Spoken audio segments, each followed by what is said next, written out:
Friends welcome back. Friends हम photophosphorylation के बारे में डिस्कस कर रहे हैं। हमें आज देखना है student first that is the non cyclic photophosphorylation. Non cyclic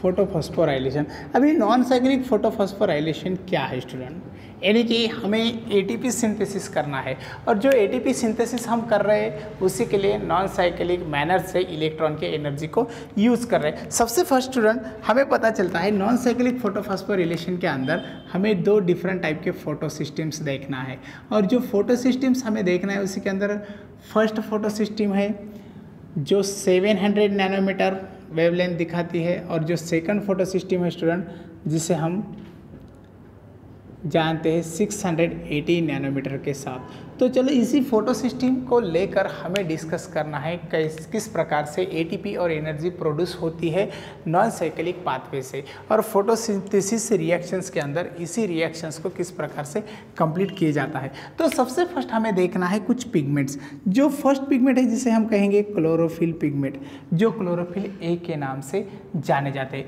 उसके बाद स्टूडेंट इसी के बाजू में हमें दिखाई देते हैं कुछ अनदर पिगमेंट्स, जो पिगमेंट एसेसरी पिगमेंट के नाम से हम जानते हैं। इसी एसेसरी पिगमेंट का इम्पोर्टेंट है स्टूडेंट फोटोनिक एनर्जी को रिसीव करना और डिफरेंट कलर्स और स्पेक्ट्रम के फॉर्म में आने वाले एनर्जी को ट्रांसपोर्ट करना क्लोरोफिल ए की तरफ। तो यहाँ पर स्टार्ट होता है नॉन साइक्लिक फोटोफॉस्फोराइलेशन फेज, जो फोटो सिस्टम हम कहते हैं तो फेज सेकंड से, यानी कि फेज सेकंड से हम इसे स्टार्ट करेंगे और जिसे एक्सेप्ट किया जाता है वेवलेंथ 680 के साथ और 680 नैनोमीटर के साथ। यहाँ पर आने वाली जो फोटोनिक एनर्जी है वो क्लोरोफिल पिगमेंट इसी नैनोमीटर से एक्सेप्ट करते हैं।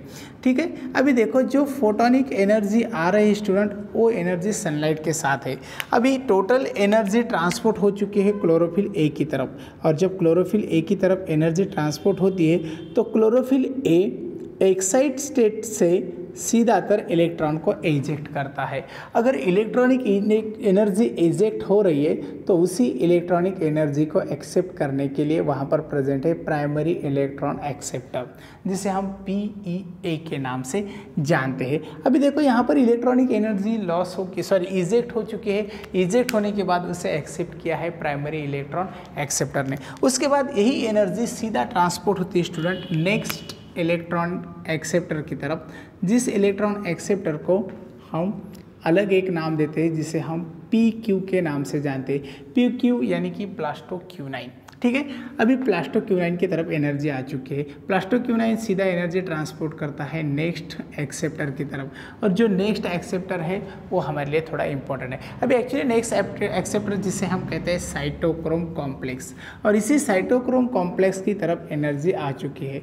अभी देखो साइटोक्रोम कॉम्प्लेक्स की तरफ से एनर्जी जाती है सीधातर नेक्स्ट एक्सेप्टर की तरफ जिसे हम PC के नाम से जानते हैं। PC यानी कि प्लास्टोसाइनिन। अभी देखो स्टूडेंट एनर्जी PC की तरफ आ चुकी है, लेकिन ड्यूरिंग दिस टाइम इसी टाइम क्या होता है जो ADP है उसी ADP को इनऑर्गेनिक फॉस्फेट के साथ रिएक्ट किया जाता है और उसी का रिजल्ट है ATP फॉर्मेशन, यानी कि यहाँ पर एक ATP फॉर्म होता है और जो ATP फॉर्म हो रहा है उसी लिए हम इसे फोटोफॉस्फोराइलेशन कहते हैं, यानी कि लाइट एनर्जी की हेल्प से ATP फॉर्म करना और ATP का सिंथेसाइज करना। ठीक है, अभी देखो यहाँ पर फेज सेकंड के बारे में हो चुका है, लेकिन जब PC के पास इलेक्ट्रॉनिक एनर्जी आती है तो ये इलेक्ट्रॉनिक एनर्जी सीधातर बढ़ती है स्टूडेंट PC से लेकर अनदर फोटो सिस्टम की तरफ, और जो अनदर फोटो सिस्टम है जिसे हम कहते हैं फोटो सिस्टम फर्स्ट, उसी के अंदर रिएक्शन सेंटर है क्लोरोफिल ए। रिएक्शन सेंटर के बाद सराउंडिंग में हमें दिखाई देते हैं कुछ पिगमेंट्स, जो पिगमेंट एसेसरी पिगमेंट के नाम से जाने जाते हैं और यहाँ पर एब्सॉर्ब होने वाली जो लाइट है और जो वेवलेंथ यहाँ दिखाई देती है स्टूडेंट वो फोटोनिक एनर्जी की वेवलेंथ है P700, ठीक है, नैनोमीटर, और इसे हम कहते हैं PS फर्स्ट। ठीक है, तो PS फर्स्ट की तरफ इलेक्ट्रॉनिक एनर्जी ट्रांसपोर्ट होती है। PS फर्स्ट की तरफ इलेक्ट्रॉनिक एनर्जी आने के बाद क्लोरोफिल इसी एनर्जी को इजेक्ट करता है और ये एनर्जी सीधा चलती है स्टूडेंट प्राइमरी इलेक्ट्रॉन एक्सेप्टर की तरफ, जो PEA के नाम से जाने जाते हैं। वो प्राइमरी इलेक्ट्रॉन एक्सेप्टर जो कुछ है उसी की तरफ से एनर्जी जाती है सीधा FD यानी कि फेरिडॉक्सिन की तरफ, और FD इसी एनर्जी को रिसीव करता है स्टूडेंट, और इसी एनर्जी को रिसीव करने के बाद उसी एनर्जी की हेल्प से यहाँ पर प्रोड्यूस होता है NADP से NADPH2, ठीक है। तो इसी तरह से यहाँ पर एक एनर्जी मॉलिक्यूल हमें मिलता है, इसे हम नॉन साइक्लिक पाथवे कहते हैं, इसे हम झड़ स्कीम के नाम से भी जानते हैं, ठीक है। अभी देखो स्टूडेंट, झड़ स्कीम हो गया, नॉन साइक्लिक पाथवे हो गया।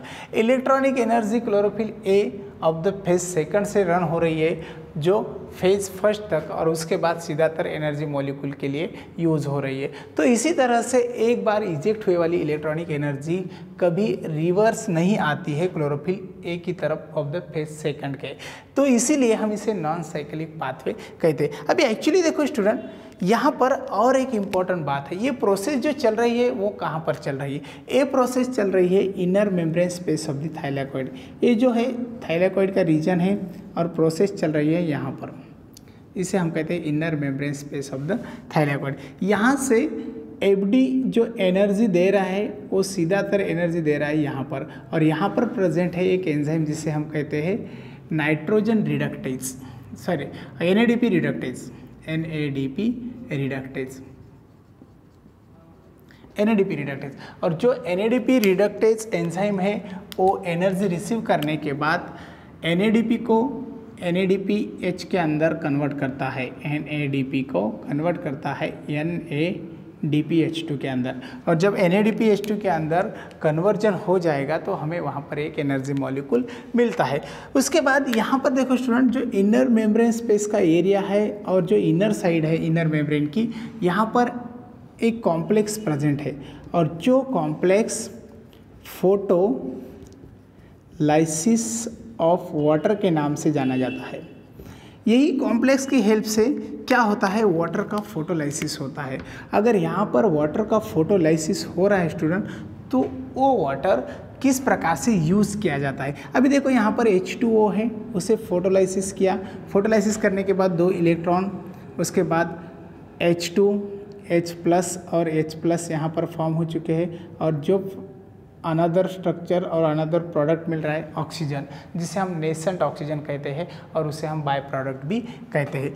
जो यहाँ पर हाइड्रोजन फॉर्म हो चुके हैं स्टूडेंट, वो सीधा हाइड्रोजन चलते हैं इस तरफ, और यहाँ पर जाने के बाद NADH2 फॉर्म होता है, और जो इलेक्ट्रॉनिक एनर्जी है वो सीधा चल रही है क्लोरोफिल A को बैलेंस करने के लिए। तो इस तरह से ये हो चुका है नॉन साइक्लिक फोटोफॉस्फोराइलेशन। इसी के अंदर हम क्या याद रखना है? हमें सबसे फर्स्ट याद रखना है स्टूडेंट, जो रिएक्शन हो रही है वो हो रही है inner membrane space of thylakoid,